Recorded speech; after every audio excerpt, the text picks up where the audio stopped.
हमको नहीं पता, पूछना पड़ेगा। अंटिया क्या देखे? 100 रुपये की विश्वास जीते हो ना, 100 का विश्वास जीते हो ना, यहाँ से मूल्य देना। आपको सारे दोगले होते हैं।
गुड मॉर्निंग सभी को, गुड इवनिंग सभी को। दरअसल देखो, मैं सच्चाई बता रहा हूँ, है ना। मेरे माता जी का तबीयत फिर से, मतलब वो दिन डिस्चार्ज करा दिए थे, तो फिर से उनका तबीयत खराब हो गया, तो आज फिर से हॉस्पिटल में भर्ती कराए हैं, है ना। इसलिए क्योंकि आज पहला दिन है, ये मैं तो सोचा कि रोज रोज सर जी ऐसा ही कर रहे हैं।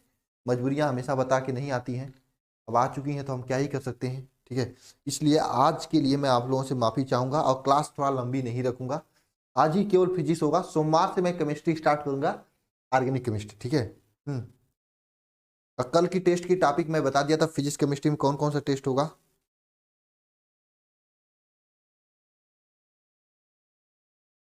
ठीक है।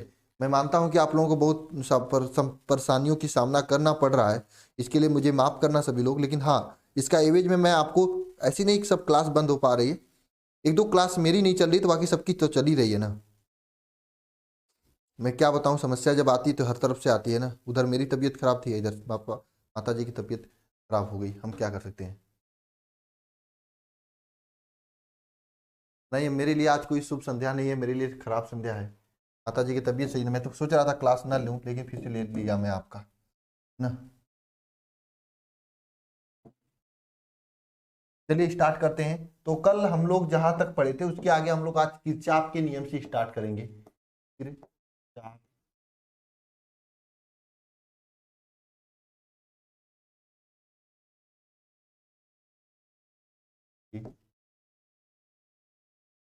के, ये स्टार्ट करेंगे इंग्लिश में, किरचॉफ का नियम, ठीक है। अरे मैंने बता दिया था ना, फिजिक्स में आपका चैप्टर नंबर 10, केमिस्ट्री में चैप्टर नंबर 4, ठीक है, ये होगा टेस्ट। चलो मैं नोटिफिकेशन भी कर दिया हूँ सेंड करने के लिए, कुछ टाइम आप लोगों को चला जाएगा, ठीक है। सर्वेश सर 8:40 पे क्लास लेंगे आप लोगों की, ठीक है। चलिए, किरचॉफ का नियम क्या था, ध्यान देना। जटिल वैद्युत परिपथों को हल करने के लिए 1842 में किरचॉफ ने दो नियम प्रतिपादित किया। जटिल जो परिपथ थे, परिपथों को हल करने के लिए, हल करने के लिए किरचॉफ ने किरचॉफ ने किरचॉफ ने 1842 ईस्वी में, 1842 ईस्वी में दो नियम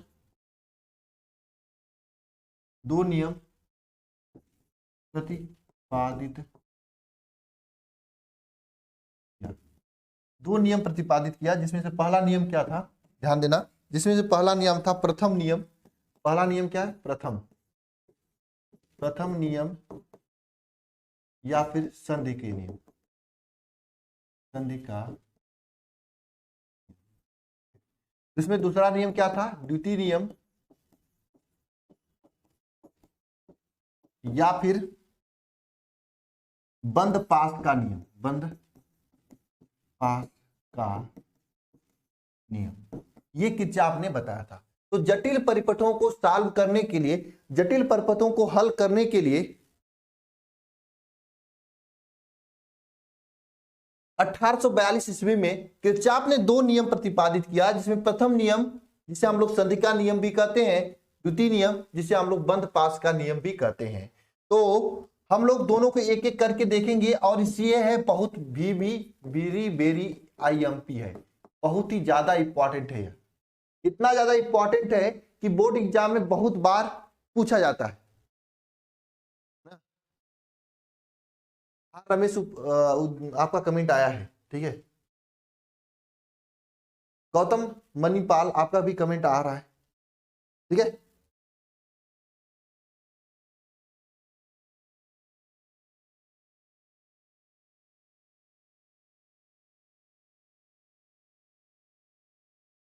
ठीक है, तो अब हम लोग दोनों नियम को एक एक करके पढ़ेंगे। तो सबसे पहले हेडिंग डालिएगा संधि के नियम। क्या, किसका नियम? संधि का नियम। संधि का नियम किरचॉफ का पहला हेडिंग डालिएगा प्रथम नियम, या फिर कोष्टक में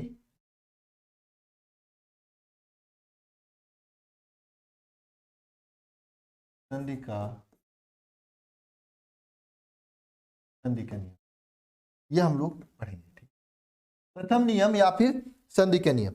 इस नियम के अनुसार क्या हो, किसी भी परिपथ में, किसी बंद पास में मिलने वाले समस्त धाराओं का, किसी भी परिपथ में किसी भी संधि पर मिलने वाले किसी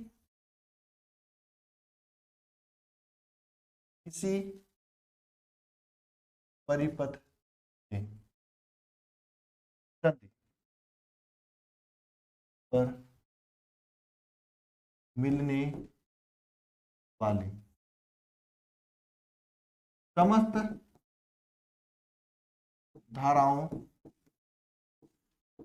समस्त धाराओं का बीजगणितीय योग, कौन सा योग? बीजगणितीय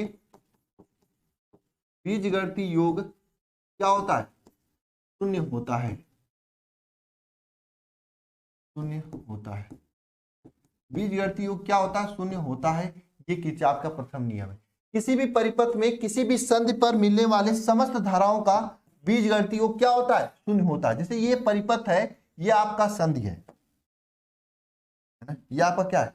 संधि है, जिसमें कुछ धाराएं आ रही है, I1 आ रही है, I2 आ रही है, I3 जा रही है, और I4 भी जा रही है, और फिर I5 आ रही है, और I6 आ रही है। तो कुछ धाराएं आ रही हैं, कुछ धाराएं जा रही हैं, और यह बिंदु जो है वो ये क्या है? आपका संधि है। ये जो बिंदु है वो ये क्या है? संधि है। बिंदु ओ जो है ये क्या है? संधि है। क्या हो सर, तैयार हो गए हो? तैयार है, बता दीजिए। मैं बस जल्दी से चलता हूँ,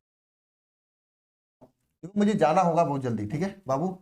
आप लोग थोड़ा मैनेज करना। मैं क्या करूं, मैं माफी भी नहीं मान सकता हूं, मेरी समस्या है। आप लोगों की क्लास नहीं बंद होनी चाहिए, लेकिन आप टेंशन ना लेना, हम अन्य सर से करके क्लास जरूर दिलवा देंगे, ठीक है। सिलेबस समय से ही कंप्लीट हुआ है ना।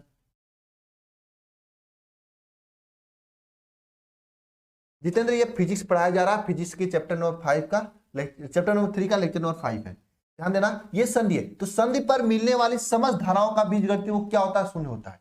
इसमें फार्मूला होता है, जो संधि की ओर आती है धारा, संधि की ओर जो धारा आती है उसे हम लोग लेते हैं पॉजिटिव, ठीक है। जो संधि से दूर जाती है धारा उसे कहते हैं निगेटिव। जो संधि की ओर आती है धारा उसे क्या लेंगे? पॉजिटिव लेंगे। जो संधि से दूर जाएगी धारा उसे क्या लेंगे? निगेटिव लेंगे, है ना। और सबको जोड़ देंगे, शून्य हो जाएगा। ये नियम होता है। जैसे संधि की ओर कौन कौन धारा आ रही है? I1 आ रही है, I1 जोड़ेंगे। I2 आ रही है, I2 जोड़ेंगे, ठीक है। और I5 I6 आ रही है, I5 I6 आ रही है। और संधि से दूर कौन कौन जा रही है बताओ? ये संधि से दूर I3 जा रही है और I5 जा रही है। माइनस करेंगे I3 माइनस I4 करेंगे, इज इक्वल टू 0 कर देंगे। इस तरह से सिस्टम बनता है। यानी जो भी धारा संधि की ओर आ रही है उन सभी को धनात्मक, और जो धारा संधि से दूर जा रही है उन सभी को ऋणात्मक रख के जोड़ देते हैं, तो ये क्या आ जाता है? जीरो आ जाता है। तो संध की ओर जो धारा आ रही है उसे हम लोग धनात्मक लेंगे, जो संध से दूर जा रहा धारा जा रही है उसे हम लोग ऋणात्मक लेंगे, और सभी को जोड़ देंगे तो धारा का मान शून्य आ जाएगा, जीरो आ जाएगा। ये आपका पूरा का पूरा हो जाएगा। क्या? प्रथम नियम। तो प्रथम नियम एक बार फिर से पढ़ना सभी लोग। किसी परिपथ में संधि पर मिलने वाली समस्त धाराओं का बीजगणितीय योग शून्य होता है। याद रखना ये किरचॉफ का नियम है, बहुत इंपॉर्टेंट है। आपके एग्जाम में अलग अलग टाइप से पूछे जाते हैं ये किरचॉफ के नियम। कभी कभी आपके एग्जाम में सीधे पूछ लेता है किरचॉफ का नियम लिखिए, कभी कभी इस पे न्यूमेरिकल पूछ लेता है ना। कभी कभी अरे श्रुति कुमारी तुमने पढ़ाई करना छोड़ दी, मैं आपके चक्कर में चैप्टर 1 के पूरे इंपॉर्टेंट कराए, हाँ डेरिवेशन बाकी था, डेरिवेशन कराया, वो कराया, फिर तुम क्लास में आना छोड़ दी थी, मार खाने लायक काम किए हो तुम। मैं तुम्हें फोन नंबर लगा रहा था, लेकिन मैं मम्मी माता जी मेरी बीमार हो गई थी इसलिए मैं फोन नहीं कर पाया। तो किरचॉफ का पहला नियम आप लोगों को क्लियर हो गया होगा कि संधि पर मिलने वाले समस्त धाराओं का बीजगणितीय योग शून्य होता है। किरचॉफ का पहला नियम है। जो संधि की ओर आती है धारा उसे धनात्मक लेंगे, जो संधि से दूर जाती धारा उसे ऋणात्मक लेंगे, जोड़ देंगे तो फाइनल आ जाएगा। पेपर पूछेगा तो जैसे यहाँ पे लिखा गया है वैसे ही आपको लिखना पड़ेगा ना, क्योंकि एग्जाम में ऐसे ही लिखोगे तभी नंबर मिलेगा। अब लास्ट पॉइंट लिखना हैशटैग डाल के, जहां से ऑब्जेक्टिव क्वेश्चन पूछता है। किरचॉफ का प्रथम नियम आवेश संरक्षण के सिद्धांत पर आधारित है। आवेश संरक्षण के सिद्धांत पर आधारित है किरचॉफ का प्रथम नियम। यह हेडिंग डाल के अच्छी भाषा में लिख देना,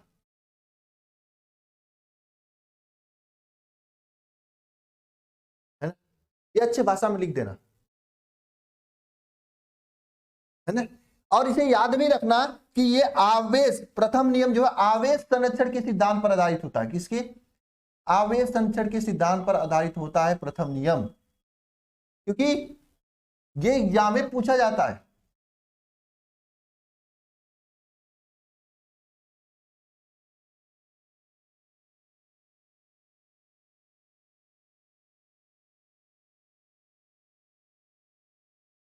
हाँ, इसे कैसीएल भी कहते हैं, ठीक है। चलो यहां तक ये आपका प्रथम नियम हो चुका है। अब कहो तो हम द्वितीय नियम पे चलते हैं ना, या कहो तो एक आध एग्जाम्पल करा देते हैं, क्या किया जाए।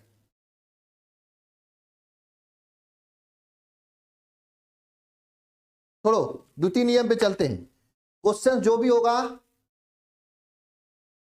मैं शादी में नहीं जा रहा हूं, मेरे माता जी बीमार हैं यार, हॉस्पिटल जा रहा हूं,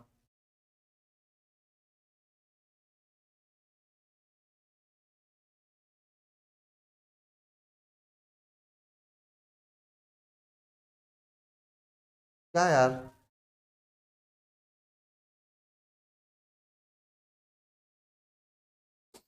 कैसे कैसे बात करते हो आप।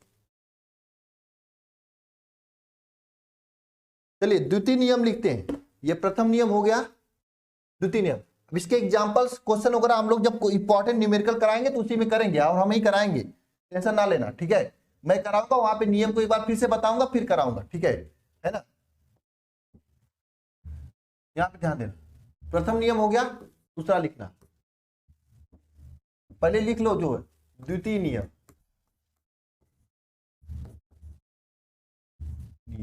या फिर द्वितीय नियम क्या कहा जाता है? बंद पास का नियम,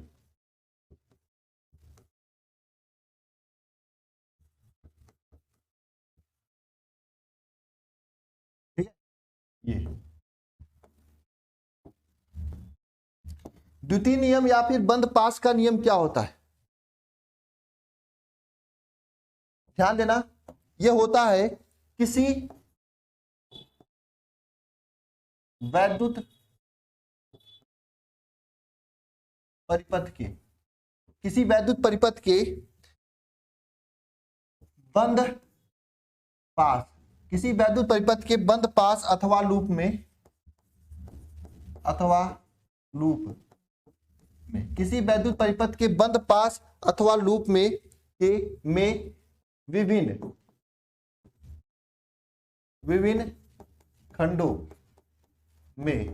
खंडों में प्रवाहित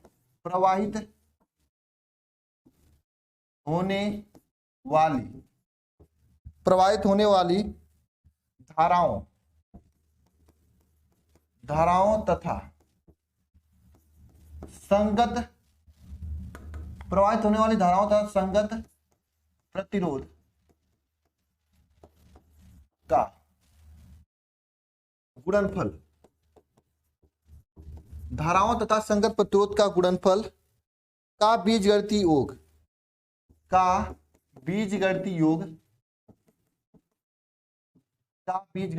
जो होता है, ये क्या होता है?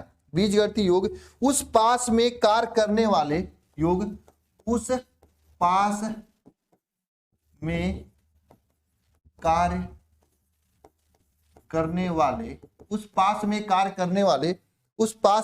करने वाले समस्त विद्युत वाहक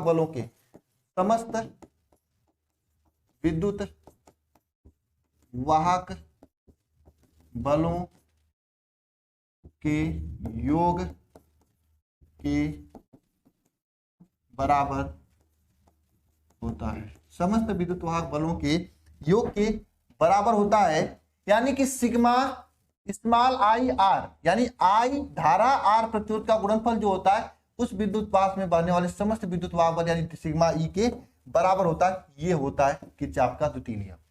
अगर एग्जाम में ये 2 नंबर में क्वेश्चन पूछा जाता है, अगर एग्जाम में ये 2 नंबर में क्वेश्चन पूछा जाता है तो आपको इतना ही लिखना है।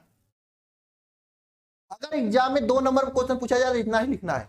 2 नंबर से अधिक पूछा जाता है जिसके आगे का डेरिवेशन करना है, जो कि मैं आपको करवाने जा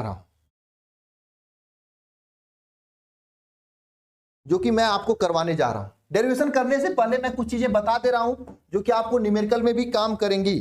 अगर मान लो ये आपके प्रतिरोध है, ये प्रतिरोध है, ये क्या है? प्रतिरोध है। इस प्रतिरोध में आई धारा यहां से जा रही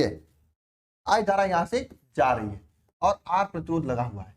तो ध्यान देना, धारा जाने की दिशा और हमारे जाने की दिशा दोनों समान होगा, तो यहां पे प्लस लेंगे आई आर को। क्या लेंगे? प्लस लेंगे आई आर को। ठीक है। अगर मान लो इसी के विपरीत ये प्रतिरोध लगा है, बात समझना क्योंकि अच्छे लोगों का कंफ्यूजन यहीं पे होता है। ये प्रतिरोध लगा है और धारा ऐसे जा रही है, लेकिन हम ऐसे जा रहे हैं, हमारे जाने की दिशा ये है, ये एरो वाला, धारा की जाने की दिशा एरो इधर वाला है, तो यहाँ पे माइनस आई आर होगा। जहां पे भी ऐसा कंडीशन आएगा, अभी मैं दिखाऊंगा आगे, वहां पे माइनस आर लेंगे। इसी तरह से, इस तरह से ये प्लस, बड़ा वाला प्लस और छोटा वाला माइनस। ठीक है। यहाँ पे विद्युत वाहक बल ई लिखा है। अगर हम ऐसे जा रहे हैं तो माइनस से प्लस पे जा रहे हैं, तो यहाँ पे ई का वैल्यू किस पे रखेंगे? धनात्मक रखेंगे। ठीक है। इसी के जस्ट विपरीत हम छोटा वाला अब बड़ा वाला इस तरह से लिखें, और इधर ये है आपका प्लस, ये है माइनस, और यहां से ऐसे जा रहे हैं, तो हम इस बार प्लस से माइनस जा रहे हैं, ई का मान माइनस रखेंगे। अभी आपको आगे यूज करने को मिलेगा ना, समझे? इतना आपको यूज आएगा। संधारित्र वाला हम नहीं बताएंगे, हालांकि शिखर बैच में मैंने संधारित्र वगैरह भी बताया था, यहाँ पे नहीं बताने वाला हूं संधारित्र वगैरह। ठीक है। क्यों? क्योंकि सर संधारित्र नहीं पूछा जाएगा आप लोगों के एग्जाम में। अब देखो यहाँ पे I R, sigma I R, इसका जो ये सिग्मा कहा जाता है, इसको क्या कहा जाता है हिंदी भाषा में? ये जो इसको कहा जाता है सिग्मा, इसको क्या कहा जाता है? क्या कहा जाता है? इसको सिग्मा कहा जाता है।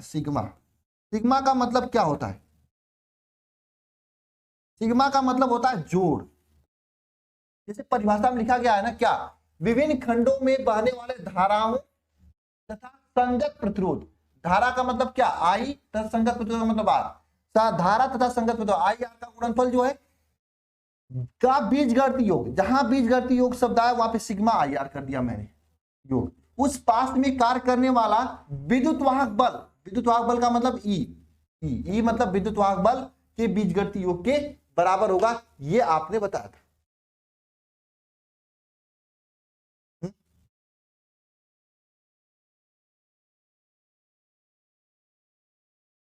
हाँ, इसे हम लोग उल्टता का भी नियम कहते हैं। एक चीज और लिख लेना सभी लोग, मैं छोड़ रहा था यहाँ पे, द्वितीय नियम को हम लोग क्या कहते हैं, उल्टता का नियम।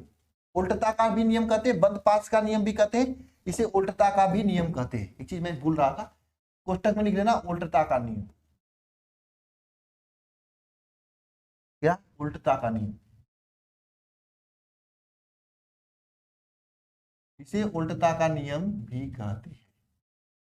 ठीक है, इसे बंद पास का नियम कहते हैं, उल्टता का नियम कहते हैं। और एक चीज और लिख लेना हैशटैग करके कि किरचॉफ का द्वितीय नियम जो होता है, द्वितीय नियम, द्वितीय नियम यह ऊर्जा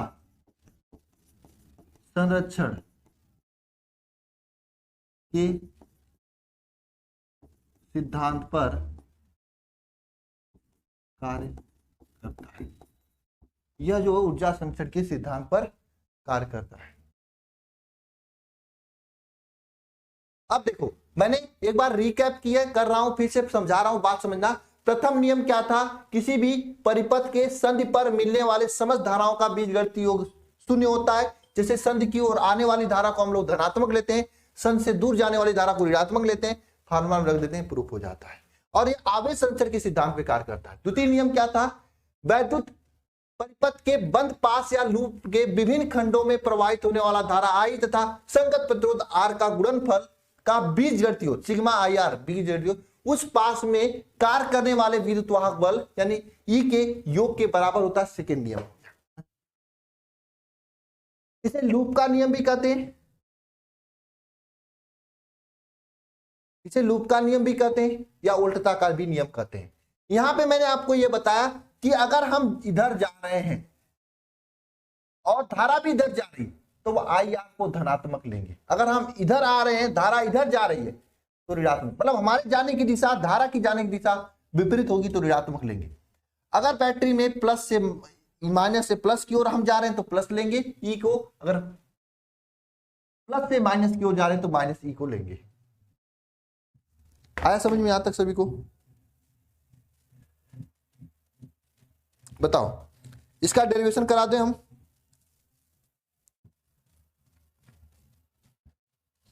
चलो इसका डेरिवेशन करा देते हैं। चलो देखो, एक परिपथ बना रहे हैं, ये परिपथ है, बात किसी को आ रहा है ये परिपथ का करने तो मुझे बता देना कमेंट बॉक्स में कमेंट करके, एक बार में कमेंट कर देना किसी को आ रहा है इसका समीकरण।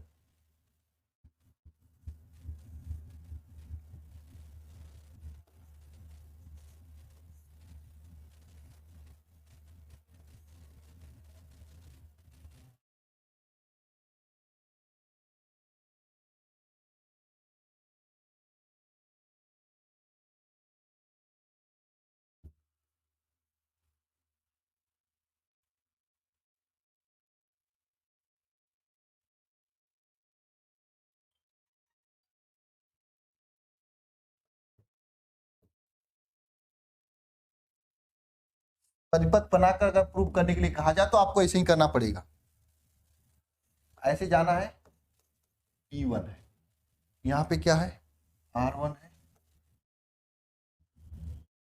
यहाँ पे क्या है E2 है, और यहाँ पे क्या है R2, यहाँ पे क्या R3। ठीक है, इसमें बहने वाली धारा जो है यहाँ पे I1 है, यहाँ पे बहने वाली धारा I2 है।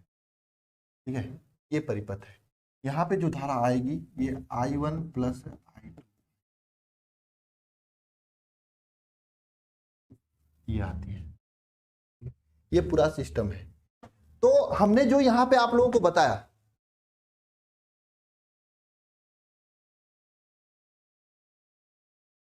जो ये नियम बताया आपको, सेम नियम यहाँ पे अप्लाई होगा। कैसे अप्लाई होगा ध्यान देना। देखो, वैद्युत धारा के जाने की दिशा हम लोग देखेंगे यहाँ पर ना? यहाँ पे देखेंगे, देखो वैद्युत धारा के, देखो इसका हम लोग नामकरण कर लेते हैं, अच्छा रहेगा।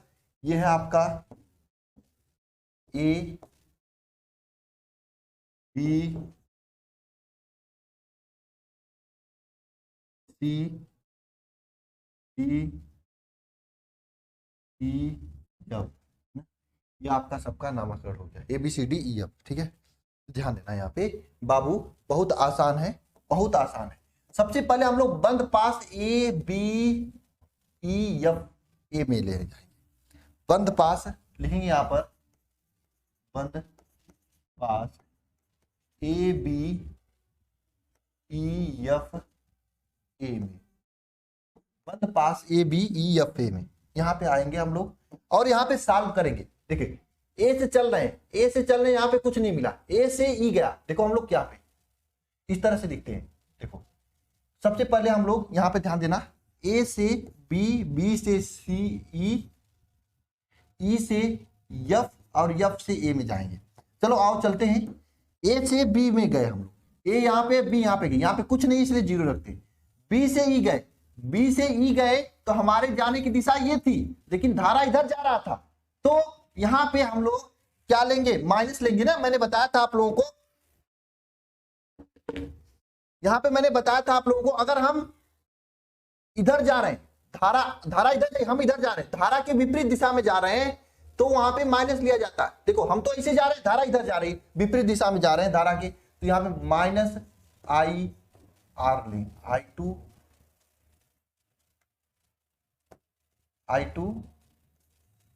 R2 लेंगे। ठीक है, माइनस का I2 R2 लेंगे। ठीक है ना। अब देखो भाई, ये प्लस बड़ा वाला था, छोटा माइनस, हम प्लस से माइनस जा रहे हैं, इसलिए यहाँ पे माइनस का E2 हो जाएगा, इज इक्वल टू। देखो एक बार में नहीं समझ में आता, किसी को ना समझ में आया तो हताश मत होना, एक बार वीडियो को और देखना, मैं आपको जब न्यूमेरिकल कराऊंगा तब बाकी की चीजें समझ में आ जाएगा। अब ई से एफ जाएंगे, ई से एफ गए, यहाँ पे कुछ नहीं मिला। अब फिर एफ से ए जाएंगे, एफ से जब ए गए तो हमारे जाने की दिशा क्या थी, ये थी, हमारे जाने की दिशा ये थी, और इसी दिशा में आपका आर और ई की दिशा है। तो यहां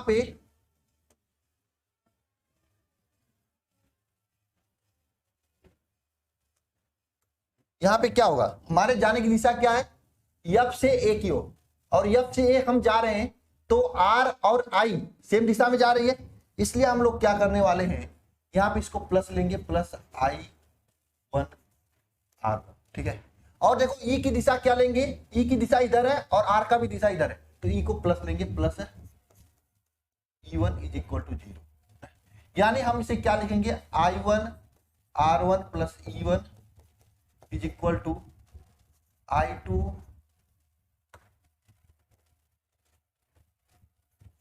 R2 प्लस,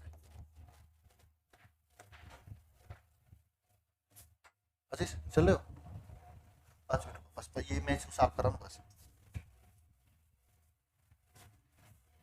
फ्लैश बंद करो, आवाज आएगी।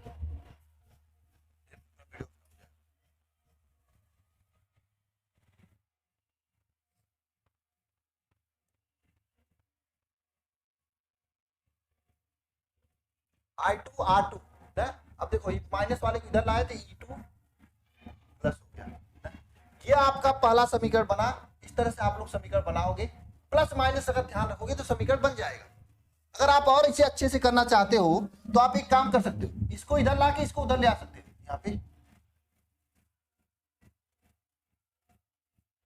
ये E1 रहेगा ना,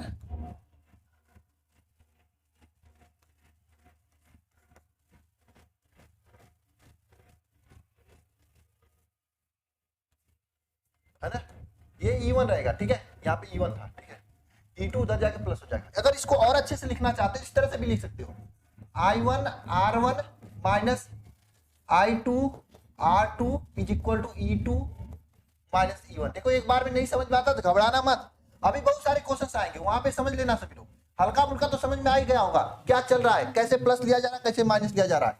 अब देखो नहीं समझ में आया कोई बात नहीं, अब दूसरा बंद पास लेते हैं, बी ई, ये वाला बंद पास है, बी ई डी एफ को लेते हैं, दूसरा वाला बंद पास लेते हैं। तो यहां पे लिखना सभी लोग, बंद पास बी, देखो B C D E B में, B C D E B में दूसरा वाला बंद पास लिए। तो इसमें वही कहानी करेंगे, सबसे पहले हम लोग लिखेंगे यहाँ पे B C D E B. अब चलेंगे यहां से, कहां चलेंगे सर? बी से सी चलेंगे, बी से सी कुछ नहीं मिला छोड़ देंगे। डी से सी से डी चलेंगे, जब सी से डी चलेंगे तो हम चल कैसे रहे हैं? ऐसे। और धारा कैसे जा रही है? ऐसे, दोनों एक दिशा में जा रही है। तो यहां पे हम लोग लिख देंगे सिंपल सिंपल R3। देखो धारा क्या I1 प्लस I2 है, ये दिया रहेगा आपको I1 प्लस I2, ये धारा हो जाएगा, ठीक है ना? अब फिर हम जहां कहां जाएंगे? डी से ई जाएंगे, डी से ई गए कुछ नहीं मिला, फिर ई से बी चला गया हमने। जब ई से बी गए तो हमारे जाने की दिशा क्या थी? ध्यान देना, हमारे जाने की दिशा क्या थी? ई से बी, यानी हमारे जाने की दिशा ये ग्रीन वाला है, ई से बी। तो धारा की दिशा क्या है? देखो यार, धारा भी इधर जा रही है, ये धारा है और हम भी इधर जा रहे हैं, और इसलिए हम लोग क्या लेंगे यहाँ पे बताओ? कौन धारा? I2 इंटू R2 का मान धनात्मक लेंगे ना, प्लस लेंगे I2 R2, ठीक है। साथ में देखना हम लोग यहाँ से यहाँ जा रहे हैं, यानी माइनस से प्लस जा रहे हैं, प्लस क्या हो जाएगा? E2 हो जाएगा, इज इक्वल टू 0 हो जाएगा, है ना? इस तरह से दूसरा समीकरण बन जाएगा। इसे हम लोग इस तरह से भी लिख सकते हैं, R3 I1 plus I2 plus I2 R2 is equal plus E3 E2 is equal to 0। ये दूसरा, इस तरह से समीकरण लगाते हैं। बहुत जन लोगों को समझ में नहीं आया होगा, घबराना मत, एक बार वीडियो को और देखना बाबू, ठीक है? आसान नहीं है किरचॉफ का नियम लगाना, ठीक है? बस एक बात ध्यान रखना, सेम दिशा में अगर जाएंगे, जैसे धारा इधर जा रही है, अरे यार ये क्या हो गया? धारा इधर जा रही है, अगर हम भी इधर जाएंगे तो धनात्मक लेंगे। धारा इधर जा रही है, अगर हम इसके विपरीत गए तो ऋणात्मक लेंगे। इस तरह से माइनस से प्लस जाएंगे तो धनात्मक लेंगे, माइनस से प्लस जाएंगे धनात्मक लेंगे, प्लस से माइनस आएंगे तो ऋणात्मक लेंगे, ठीक है?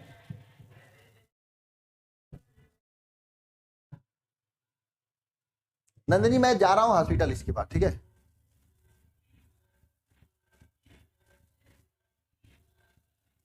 डीजे पड़ोसी में बज रहा, मुझे नहीं पता, उससे मेरे से कोई मतलब नहीं है। रोड से उधर आगे मंदिर है, मंदिर पे जा रहे हैं सब लोग, शादी में जाते हैं मंदिर पे। B C T E B में क्या गलत है? कुछ गलत नहीं है।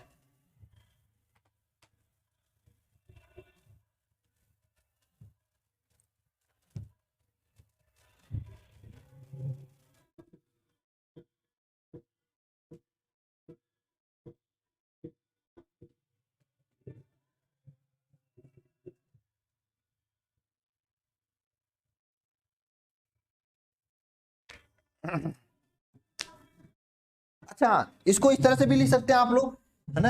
इज इक्वल टू विद्युत वाहक बल के बराबर भी कर सकते हैं, इज इक्वल टू ई के बराबर भी कर सकते हैं। यहाँ पे इज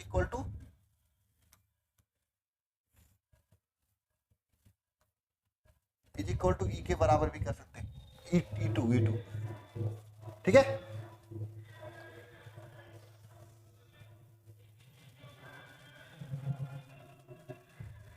हाँ, अगला क्लास सर्वेश सर लेंगे 8:40 पे अपना।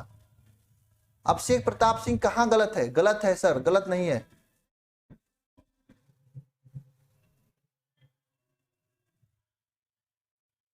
क्या हुआ?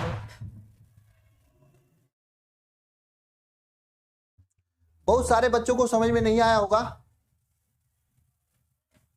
हाँ मैम, आशीष सर होंगे बाहर, देखिए। नहीं, केमिस्ट्री क्लास नहीं होगी, टेस्ट का टाइम मैं मैसेज करवा दूंगा। यूट्यूब पे क्लास होगा, सर्वे सर लेंगे, चैप्टर 4 का रिवीजन कराएंगे आप लोगों का, चैप्टर 4 का सब्जेक्टिव प्रश्न कराएंगे। गलत लग रहा है? कहाँ गलत लग रहा है?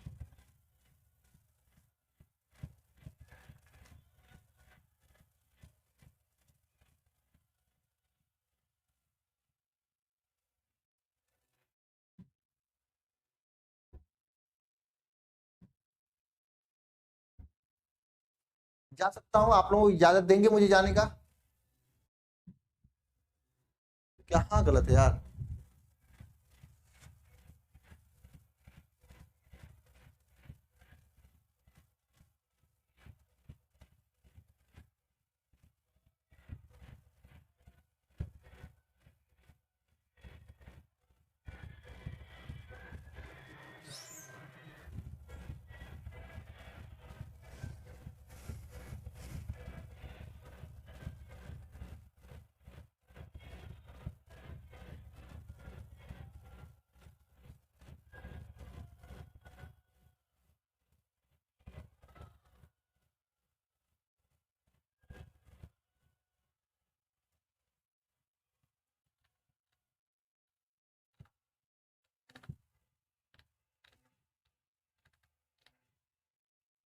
है ना।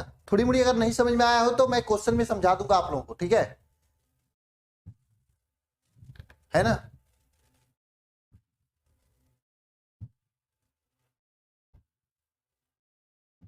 ललित मिश्रा एक बार देख लेना आप अपने से, नहीं होगा तो मैं जब क्वेश्चन कराऊंगा उसमें आपको एक बार समझ में आ जाएगा। शादी में नहीं जाना पिंटू, मेरी माता जी का तबीयत खराब है, हॉस्पिटल में भर्ती है, इसलिए मुझे जाना है। मैं झूठ क्यों बोलूंगा। हाँ टेस्ट कल होगा।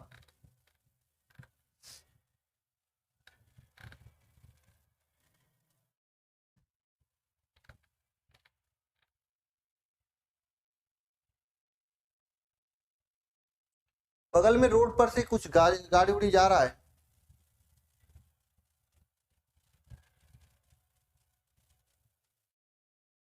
रोड पर से कुछ जा रहा है, इसके लिए वजह से आवाज आ रही थी।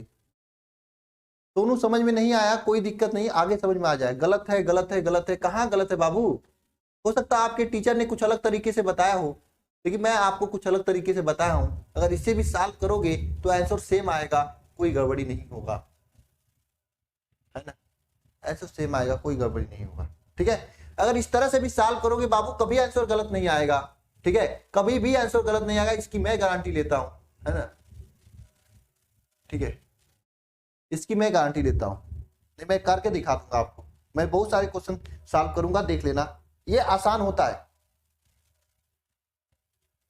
ठीक है, ये आसान होता है, एक बार देख लीजिए। अरे सही है यार, कुछ गलत नहीं है, ठीक है। ये तरीका जो मैंने बताया कि दिशा में जाओगे तो प्लस, विपरीत दिशा में जाओगे माइनस, इस आधार पे रख देंगे, आंसर आ जाएगा, है ना। मैं जाऊं,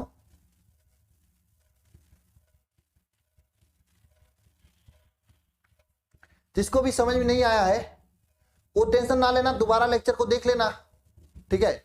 समझ में आ जाए तो ठीक है, नहीं समझ में आया तो इस पे मैं एग्जाम्पल कराऊंगा, जब एग्जाम्पल कराऊंगा इस पे क्वेश्चन न्यूमेरिकल्स कराऊंगा तो आपको अपने आप समझ में आ जाएगा। हाँ रोड पे अपने आप समझ में आ जाएगा कैसे लगाना है कैसे नहीं लगाना है, ठीक है। केमिस्ट्री में चैप्टर 4 का टेस्ट